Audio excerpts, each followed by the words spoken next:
if North Korea is attacked nuclearly by the United States, the answer will be nuclear as well. So you'll just destroy the world? Is the United States the one that will destroy it by launching a nuclear attack? Or North Korea? We just answer. In the moment that you launch 10 missiles that are equivalent to 1,000 bombs of Hiroshima and Nagasaki, who will survive in this world? Not Australian, not Spaniards, nobody in the United States. The world will end as we know it.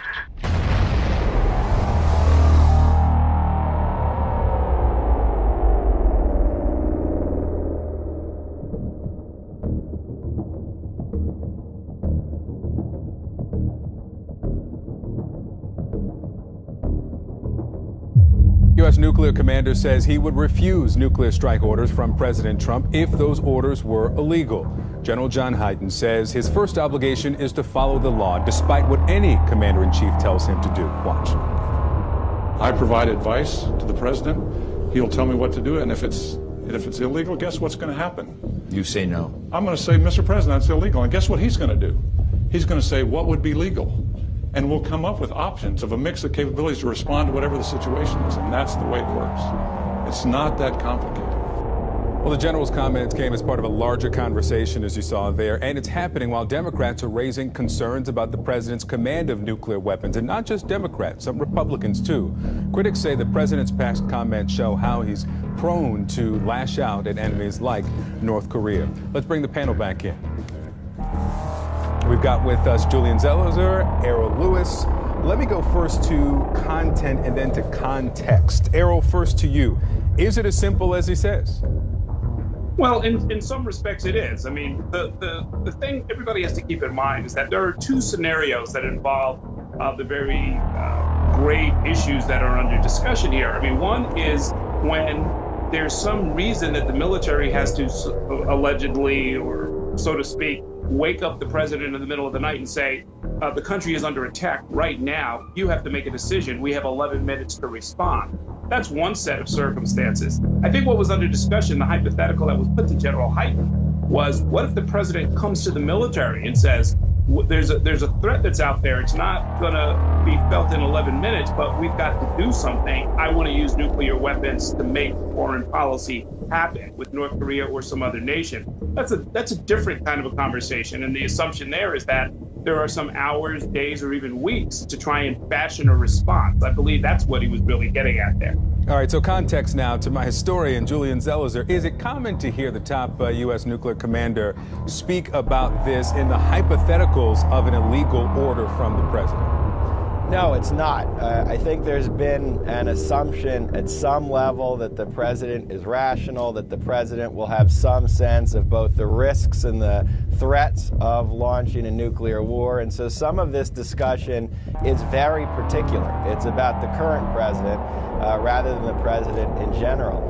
But it does come after many decades where Congress has ceded authority to the president on matters of war, where there's been many warnings that we can't have so much power under the hands of a president, and particularly with nuclear weapons, this is a danger at some point that we will face. And so there's this long view of where this comes from, but this is not a common fear that we have with particular concerns about the president. All right, so let's listen. Let's get a reminder from back in August when the president was at his resort. This was this August break, and it was the height of the rhetorical back and forth between President Trump and Kim Jong-un of North Korea.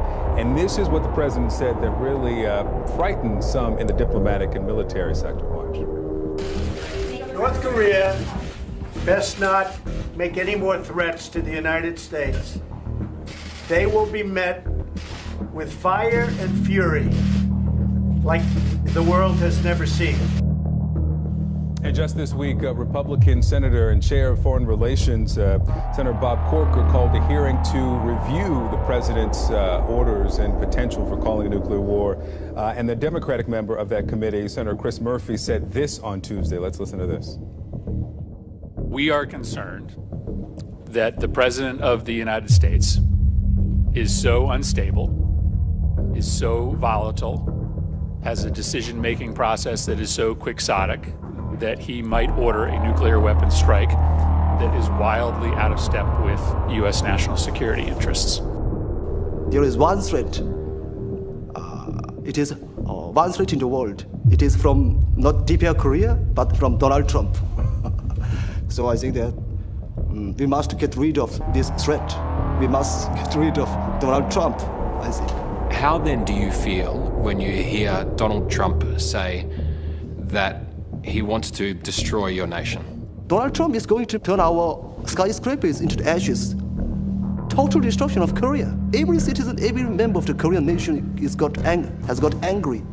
Oh, war maniac Donald Trump. So if Donald Trump did decide to attack your country, what would happen? I think that the next step will be the destruction of United States. Well, we hear so much about the prospect of a nuclear attack. It's actually conventional warfare that's much more likely at first. Just over the border from here, North Korea has more than 10,000 rocket launchers ready and aimed at the south. And within the first few days of war here, more than 1 million lives could be lost.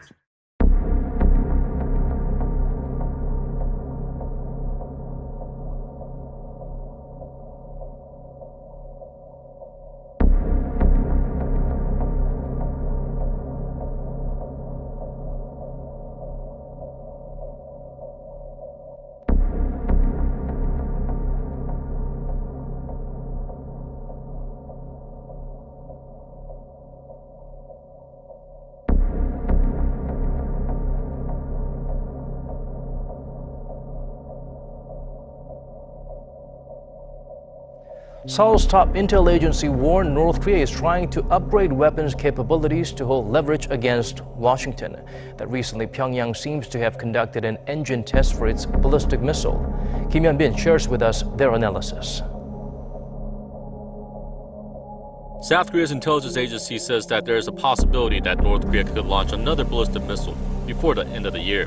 During a briefing to the National Assembly's Intelligence Committee, the National Intelligence Agency said on Monday that suspicious movements had been detected at North Korea's missile test site, and added that the regime seems to have conducted an engine test for ballistic missiles. The spy agency and military experts say that North Korea is trying to enhance its ballistic missile capabilities. Kim Jong-un ordered during his New Year's address the completion of the regime's nuclear arsenal. That is why the North has conducted its 6th nuclear test and kept developing its ICBM capabilities. North Korea claims that the rockets are meant to send the satellite into orbit, while Seoul and Washington say the regime's main purpose is to develop an intercontinental ballistic missile that can reach the United States mainland. Seoul's spy agency also said during the briefing that the North has inspected its military's General Political Bureau for the first time in 2 decades, punishing Bureau's chief, Hwang Pyong-sol, and deputy chief, Kim Won-hong, along with other military officers. The inspection was led by the vice chairman of the North's ruling Workers' Party, Choi Ryong-hae. The Bureau is one of the most influential military institutions in charge of key personnel management of military branches.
David, it's good to be here. This is a significant development, and I think it stems from the president's successful trip to Asia. But we have to put this in perspective. North Korea and China have exchanged envoys like this on several occasions since 2013. On some occasions, both nations refused to accept an envoy from the other. North Korea sent an envoy to China in 2016. but nothing has happened. What's different here is that I think we have a president in the U.S. that both nations believe could possibly use force if necessary.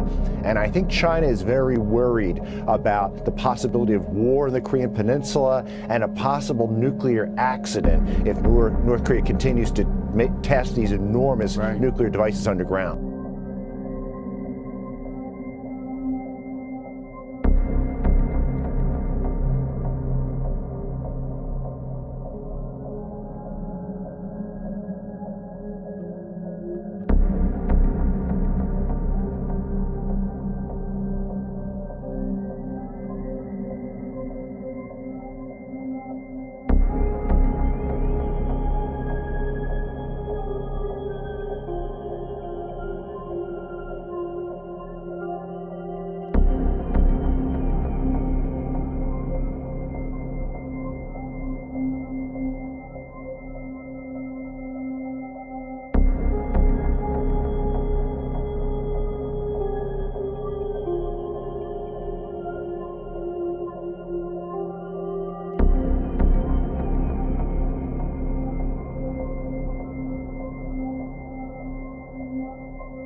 If North